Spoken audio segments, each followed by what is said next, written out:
Je vais continuer à poursuivre pour rendre ministère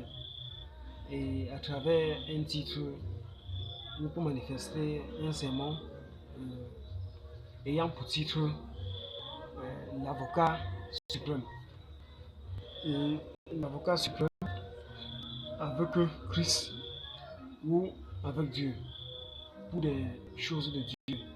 Vous voyez,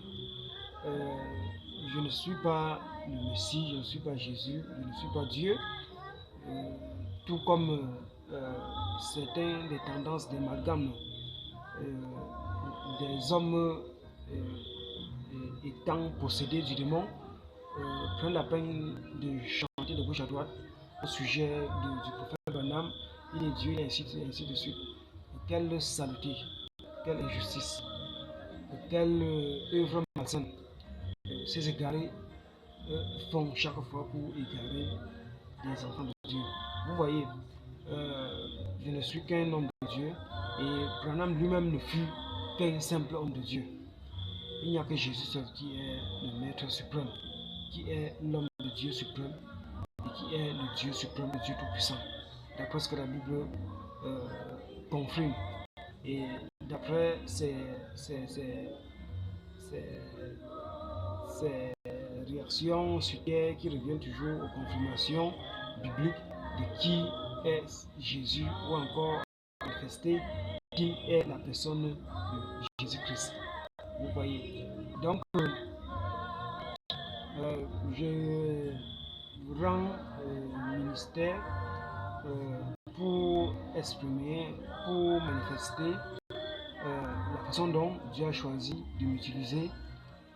ou encore la façon dont moi et lui nous avions travaillé afin d'apporter des enseignements à travers les Écritures à partir du Nouveau Testament afin de pouvoir défendre les siens, afin de pouvoir défendre ses enfants. Quant à ce qui concerne les histoires du droit de l'homme, centrées même vers la sexualité ou vers les sexualités, puisque durant ces mêmes moments, j'ai eu à enseigner sur des titres comme Amour 9, Amour 8, Amour 7, Amour 6, ainsi de suite, vous voyez, qui fait toujours sur la même lancée d'ouvrir les yeux des enfants de Dieu, de délivrer les enfants de Dieu des captivités, de faire d'être complètement bornés par certaines visions dont ils sont imposés ou qu'on les impose dans des églises ou dans des dénominations, vous voyez, ou encore l'effet de rester se focaliser ou de rester se coincer ou se borner d'après les tendances antiques, vous voyez, et que Dieu soit loué, on n'a pu apporter aucune contradiction concernant la parole de Dieu ou en prenant dans la parole de Dieu pour contredire d'autres ou pour briser d'autres écritures. Ce n'est pas ce qu'on a eu à faire, mais on a plutôt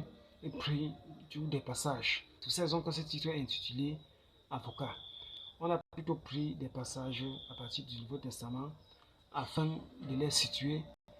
et de les apporter comme enseignement, comme support et même comme méthode de délivrance au sujet des autres paroles de Dieu dans l'Ancien Testament ou pour manifester autant de domination, vous voyez, sans toutefois briser aucune écriture, mais plutôt pour en délivrer des consciences, des mentalités au niveau des faits, de regarder d'un seul sens et de ne pas voir les choses selon l'époque ou la tendance ou du siècle où nous vivons. Vous voyez, quoique l'apôtre Paul était clair de parler concernant des méthodes du siècle à venir et ainsi de suite. Vous voyez, mais Dieu parle tout ça, à Dieu tout est possible et ainsi de suite. Tout ce qui est impossible aux hommes est possible à Dieu. Mais Dieu lui-même en parlant comme ça à travers l'apôtre Paul, sachant aussi tout de même que malgré tout, nous vivions toujours dans le monde. Vous voyez, et ayant toujours l'accompagnement des tendances ou fait de fonctionner ensemble. Puisque c'est toujours lui qui avait dit non aux anges de ne pas enlever livreur, mais de laisser livreur prêtre ensemble avec le blé. Vous voyez, autant d'hommes Dieu ne parvient pas souvent à bien comprendre tous ces détails concernant les enseignements que j'ai eu apportés sur Lévitique chapitre 18, je crois 22, quelque chose de la sorte, et les autres écritures au niveau de Romains chapitre 13, 1 à 2, toujours pour défendre les enfants de Dieu ou les histoires des droits de l'homme, ou les tendances des écritures sur l'esprit de certitude, l'esprit de conviction, ou les fruits faits par conviction, afin que cela ne puisse souffrir d'aucun péché, ainsi de suite. Donc, je suis à la fin, et c'était tout juste en quelque sorte afin d'attirer l'attention et de mettre au clair certaines des choses en ce qui concerne l'immensité, ou encore, comme je peux appeler, des articles numérotant toujours dans la parole de Dieu, afin de prendre pour délivrer des personnes qui se condamnent à travers leur propre conscience, ne parvenant pas à comprendre certaines choses, ou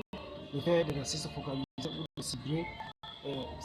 certaines des écritures. Vous voyez, certaines des écritures, tandis que le Nouveau Testament est venu afin qu'il puisse avoir des continuités, des croissances, des évolutions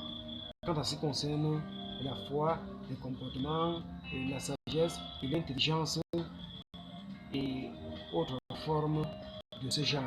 pour évoluer toujours sur la même lancée de la foi